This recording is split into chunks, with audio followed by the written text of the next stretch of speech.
નમસ્કાર. નમસ્કાર. આજે આપણે મોજેલા શિક્ષણ શાળામાં છીએ અને આ મોજેલા પરિવારમાં અહીંનું જે તંત્ર સંભાળી રહ્યા છે એવા દાદા નામે મહાશંકર દાદા બરાબર છે આપણી સાથે છે અને અહીંયા કઈ રીતે કાર્યપદ્ધતિ ચાલે છે એની થોડી વાત કરશે તેઓ. તો દાદા, આપને મારો એ પ્રશ્ન છે કે આ આખું મોજેલું શિક્ષણ જેમ આપણે આગળના જે ઇન્ટરવ્યૂ લેવામાં આવ્યું, આગળની જે સંવાદ કરવામાં આવ્યો તેમાં અરુણ દાદાએ આપણને એના તત્વની વાત કરી. હવે આપણે એના તંત્ર તરફ જઈએ છીએ કે આ તત્વ, આનો રસ શું છે એ વાત તો આપણે જાણી અરુણ દાદા પાસેથી, પણ આનો તંત્ર કઈ રીતે ચાલી રહ્યો છે એની વાત આપણે દાદા પાસેથી, મહાશંકર દાદા પાસેથી સાંભળીએ. તો દાદા, આપ જણાવો કે કઈ રીતે આખું આ તંત્ર ચાલી રહ્યું છે. આમ તો હું મૂળે ગવર્મેન્ટ સર્વન્ટ, પ્રાથમિક શાળાનો શિક્ષક. અચ્છા.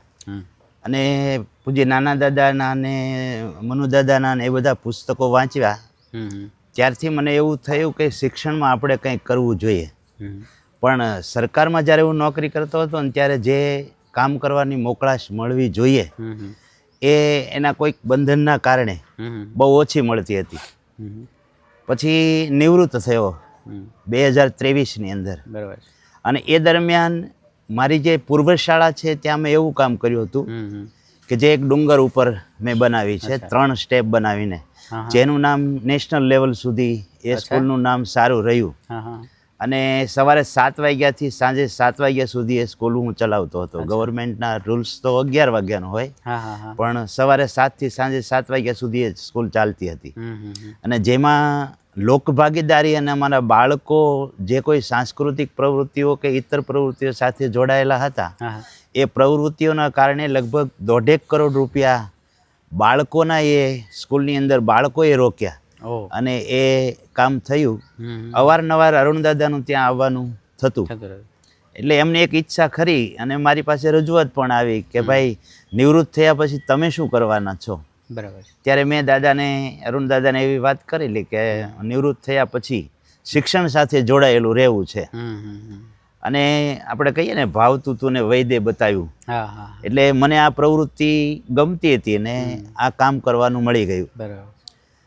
અમે જૂન 13મી જૂન 2023 નો અમારો આ શાળાનો પ્રથમ દિવસ. અચ્છા. 3 બાળકોથી શાળા શરૂ થઈ. અને છતાં અમે નાના દાદાની પ્રેરણાથી હાર નહોતી માની, સતત ચાલુ રાખ્યું. વર્ષનો જ્યારે અંત આવ્યો ત્યારે અમારી પાસે 18 બાળકો હતા. બીજું વર્ષ શરૂ થયું અને અમારી પાસે 27 બાળકોની સંખ્યા થઈ. આજે અમારી પાસે 103 બાળકો છે. શાળાની કાર્યપદ્ધતિની જો વાત કરીએ તો સવારે 5:30 વાગે અમારા તમામ બાળકો જાગી જાય છે. જાગ્યા પછી શાળાના સંકુલની આખી સફાઈ, શિક્ષકો સહિત, શિક્ષકો પણ સફાઈમાં જોડાઈએ છીએ, બાળકો પણ સફાઈ અમારી સાથે કરે છે. અને 7 વાગ્યા સુધી એની પ્રાતઃ કાર્ય અને આ સફાઈ ને એ બધું ચાલે. 7 વાગે એક્ઝેક્ટ નાસ્તો શરૂ થાય. નાસ્તો 7:30 પૂર્ણ થયા પછી અમારા વર્ગો શરૂ થાય 7:30 થી 10:30 વાગ્યા સુધી. બરાબર. 10:30 વાગે બધા બાળકો ફ્રી. એમાં બપોરનું જમવાનું, નાવા ધોવાનું અને એને જે કંઈ પ્રવૃત્તિ આનંદ કરવો છે, લખવું છે, વાંચવું છે, એ બધી પ્રવૃત્તિઓ ચાલતી હોય. એક્ઝેક્ટ 3:30 વાગે વળી પાછા અમારા વર્ગો શરૂ થાય. 3:30 થી 5 વાગ્યા સુધી ચાલે. 5 થી 6:30 વાગ્યા સુધી આ શાળાનું જે હાર્દ છે એવી બધી જ પ્રવૃત્તિઓ અમારી નિયમિત રીતે દરરોજ ચાલતી હોય છે. બરાબર. કોઈને સંગીતમાં રસ હોય તો એ સંગીતના ક્લાસમાં જતા રહે. કોઈને વ્યાયામમાં રસ હોય તો અમારે 200 મીટરનો ટ્રેક બાજુમાં મેદાન બનાવ્યું છે, ત્યાં જતા રહે. દાંડિયા, કોઈને સાંસ્કૃતિકમાં, દાંડિયા રાસમાં કે નાટકોમાં જેને રસ છે એ લોકો એની પ્રવૃત્તિઓમાં જોડાય. કોમ્પ્યુટરનું કોઈને રસ હોય તો એ બાળકો કોમ્પ્યુટરમાં જતા રહે છે. 1.5 કલાક અમારી આ સતત પ્રવૃત્તિઓ ચાલે. જેમાં જેને રસ પડે એમાં એ બાળકો જતા રહે છે. ત્યાર પછી અમારે બરાબર 7 વાગે એટલે ભોજનનો, સાંજના સમયનો બેલ હોય. એટલે સાંજે ભોજન કરી અને એક્ઝેક્ટ 8 વાગે બધા બાળકો રીડિંગમાં બેસી જાય. 8 થી 9:30 વાગ્યા સુધી ફરજિયાત દિવસ દરમિયાન શિક્ષકોએ જે કંઈ કામ કરાવ્યું છે એ કાર્ય ચાલતું હોય અને બરાબર 9:30 વાગે શયનનો સમય છે, એટલે રાત્રે 9:30 વાગે બાળકો ફરજિયાત બધા સૂઈ જાય છે. આવું મારું શેડ્યુલ ચાલતું હોય દિવસ દરમિયાન. આ 2 વર્ષ થઈ ગયા, 2-3 વર્ષથી? 2.5 વર્ષ થયા. 2.5 વર્ષ થયા. અને એમાં અત્યારે કેટલી સંખ્યા છે? 103. અચ્છા. અને આ માત્ર ભાવનગર જિલ્લાના કે આજુબાજુમાંથી પણ ક્યાંયથી આવે? ના, લગભગ આ બાજુ રાજકોટ, જુનાગઢ, આ બાજુ મહુવા સાઈડના બીજા જિલ્લાઓના પણ બાળકો મોટા ભાગના છે. પણ લગભગ 60% સંખ્યા એવી છે કે જે આસપાસના ગામડાઓમાંથી છે અને 40% સંખ્યા એવી છે કે જે બીજા જિલ્લાઓમાંથી પણ અહીંયા અમારી પાસે છે અત્યારે. વાલીઓનો શું પ્રત્યુત્તર છે આ આખી અલગ રીતે ચાલતી? વાલીઓની જ્યારે આપણે વાત કરતા હોઈએ ને ત્યારે હમણાં અરુણ દાદાએ આપને જે વાત કરી તેમ અમારે જ્યારે વેકેશન પડતું હોય અથવા ધારો કે કોઈ પ્રસંગોપાત બાળકોને વાલીઓ જ્યારે અહીંયા લેવા આવે છે ને ત્યારે બાળકો રડતા રડતા ઘરે જાય. સામાન્ય રીતે એવું હોય કે ઘરેથી રડતા રડતા બાળકો અહીં છાત્રાલયમાં આવતા હોય, પણ અમારા બાળકો એવું કહે છે કે અમારે ઘરે જવું નથી. એટલે વાલીઓનો પ્રતિભાવ સરસ મજાનો એવો રહ્યો છે. એમાં સિદ્ધિની જો વાત કરીએ તો અમારે એક દીકરો એવો છે જે અત્યારે ધોરણ 8ની અંદર છે, જેમણે 9મા ધોરણનું મેથ્સ ક્લિયર કરી નાખ્યું છે. એટલે લગભગ સામાન્ય રીતે અમે એવું માનીએ છીએ કે આ ઇન્ટરવ્યુ બાળકોના લેવા અને એ બધી કરતા જે બાળકો નબળા છે એને અમને સોંપો. બરાબર. એને અમે વ્યવસ્થિત કરીને સારી રીતે કરી શકીએ છીએ.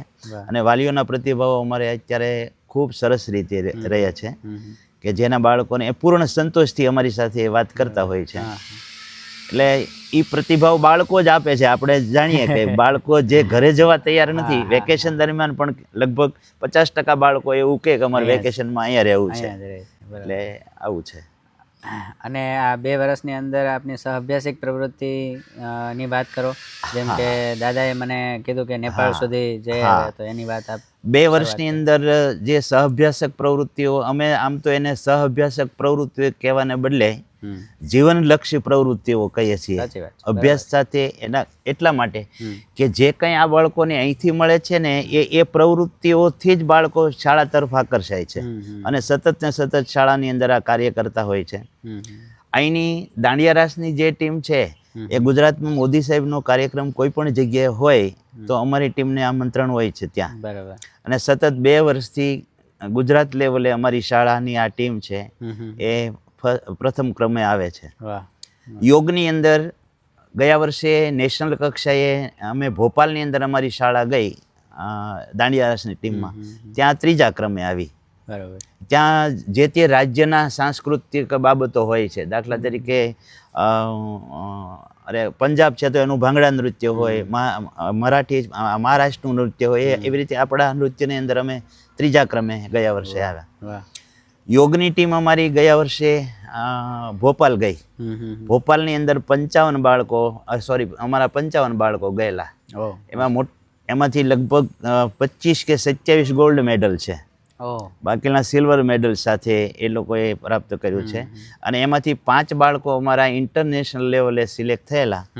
એ પૈકીના વાલીઓને થોડું એવું લાગ્યું કે બાળકો નાના પડે છે, એના કારણે અમારે 3 બાળકો ગયા ઇન્ટરનેશનલ લેવલે, અને જે નેપાળની અંદર. બરાબર. તો ત્યાં 3 ગોલ્ડ મેડલ સાથે એ બાળકો મેળવીને પાછા આવ્યા છે.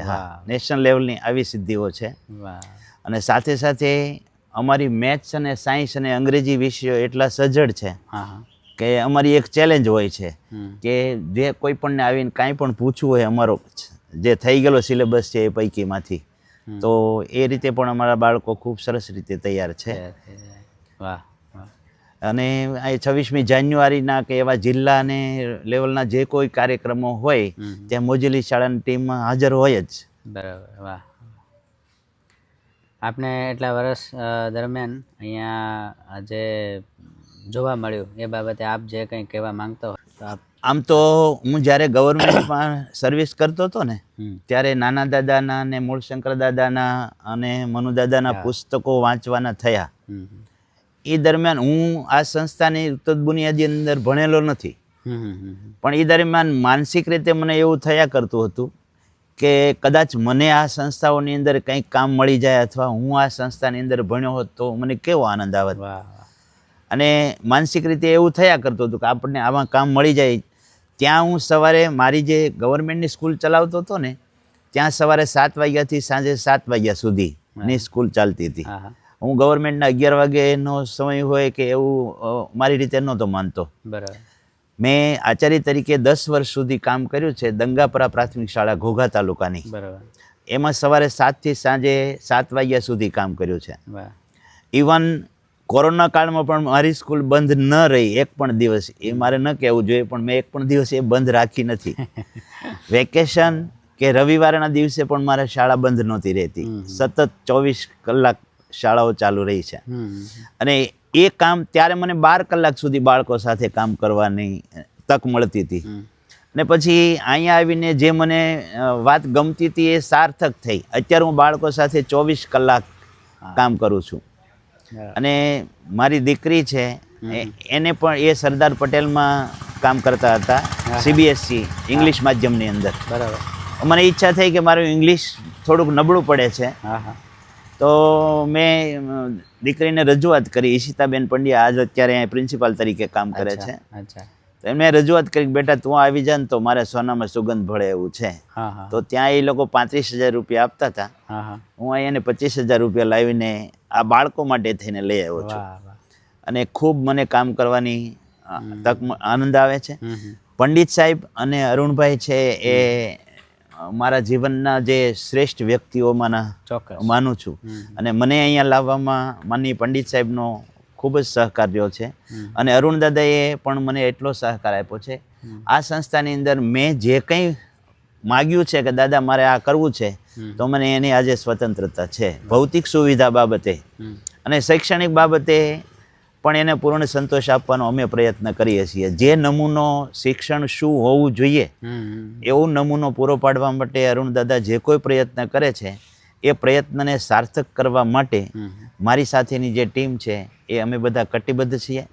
અને બાળકોને અહીંયા સિલેબસ ગવર્મેન્ટનો હોય છે, પણ એ સિલેબસને અમે પ્રવૃત્તિ સાથે એવી રીતે જોડી દીધો છે આખો કે બાળકોને ભારણ લાગતું નથી કે અમારા આ ભણવામાં કંટાળો ચડતો હોય કે મજા નથી આવતી એવું. એની 1-2 વાત કરું તો દાખલા તરીકે મારે ગણિતની અંદર ક્ષેત્રફળ કે પરિમિતિ ભણાવવાનું થતું હોય તો હું બાળકોને મેજર ટેપ લઈને મેદાનમાં જ લઈ જાઉં છું. બરાબર. અને એના સૂત્રો સાથે એ બધી બાબતો કરાવીએ જેથી કરીને એને રમતા રમતા બધી બાબતોનો ખ્યાલ આવે. સાચી વાત.